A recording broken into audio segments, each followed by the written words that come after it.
ভারতবর্ষে, এত বড় কথা বলে গেলাম আপনাদের, ভারতবর্ষের একমাত্র নেত্রী যে বিরোধী আসনে বসে যে লড়াই করে, আর কোন রাজ্যে আর কোন নেতা নেত্রী এই লড়াই দিতে পারে না। আসন্ন বিধানসভা নির্বাচনকে সামনে রেখে সিউড়িতে জোর কদমে শুরু হয়েছে নির্বাচনী প্রচার। বৃহস্পতিবার সিউড়ি পৌরসভা 3 নম্বর ওয়ার্ডের ফকিরপাড়া এলাকায় তৃণমূল কংগ্রেসের প্রার্থী উজ্জ্বল চট্টোপাধ্যায়ের সমর্থনে ভোট প্রচারে অংশ নেন সাংসদ শতাব্দী রায়। এদিন সাংসদ শতাব্দী রায় সিউড়িতে একাধিক কর্মসূচি ছিল। বারুইপাড়া, অরবিন্দপল্লী এবং ফকিরপাড়া এই 3টি এলাকায় দলীয় কর্মী সমর্থকদের নিয়ে প্রচার কর্মসূচিতে অংশ নেন তিনি। প্রচার চলাকালীন সাধারণ মানুষের সঙ্গে কথা বলেন, তাদের সমস্যা মতামত শোনেন এবং আসন্ন নির্বাচনে তৃণমূল প্রার্থীকে সমর্থনের আবেদন জানান। দলীয় পতাকা, স্লোগান ও কর্মীদের উপস্থিতিতে এলাকা জুড়ে নির্বাচনী আবহ তৈরি হয়। প্রচার মিছিলে বিপুল সংখ্যক তৃণমূল কর্মী সমর্থকদের অংশগ্রহণ নজর কাড়ে। সাংসদ জানান, রাজ্যের উন্নয়নের ধারাকে বজায় রাখতে এবং এলাকায় সামগ্রিক উন্নয়নের স্বার্থে তৃণমূল প্রার্থীকে জয়ী করার আহ্বান জানানো হচ্ছে।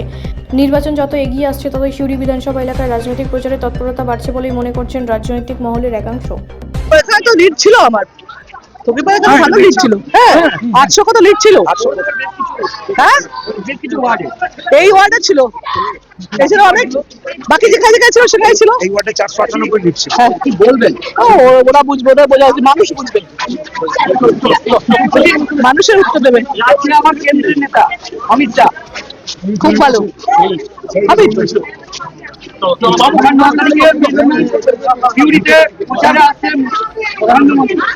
আসবে তো, ডেলি প্যাসেঞ্জারই তো পড়েই, ওরা ইলেকশনের সময় আসে, ইলেকশনের সময় আসবে নিজেদের দল।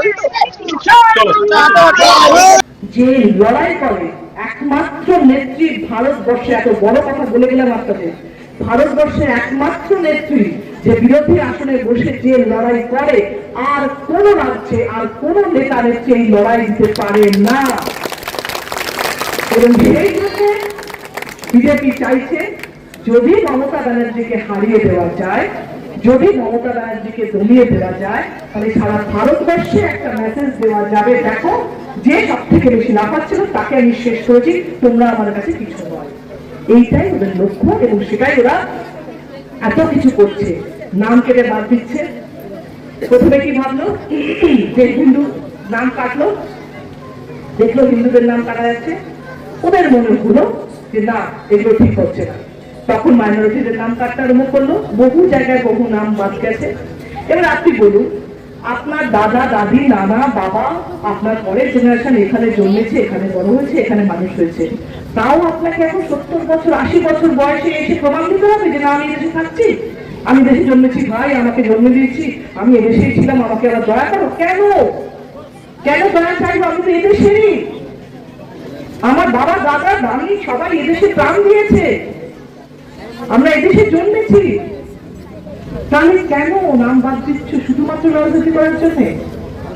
আপনাদের কাছে বিজেপিরা এলে খালি 2-3টে কথা জিজ্ঞেস করবেন, বলবেন যে আমাদের বাড়ির টাকা কোথায় গেল, আমাদের জলের টাকা কোথায় গেল, গ্যাসের দাম কমবে কবে, আর এসআইআরে আপনার প্রতিবেশী, আপনার আত্মীয়, আপনার পরিবারে যাদের নাম বাদ গেছে তাদের নামটা ওঠাও, যারা সত্যিকারের ভোটার তাদের নাম ওঠাও, আমরা তারপর তোমাদের কথা ভাববো। এই 4টে কাজ তোমরা করে দাও, তারপর আমাদের কাছে ভোটের জন্য এসো, তারপর আমরা তোমাদের সাথে কথা বলবো। ব্যুরো রিপোর্ট, রাষ্ট্রীয় প্রসার বাংলা।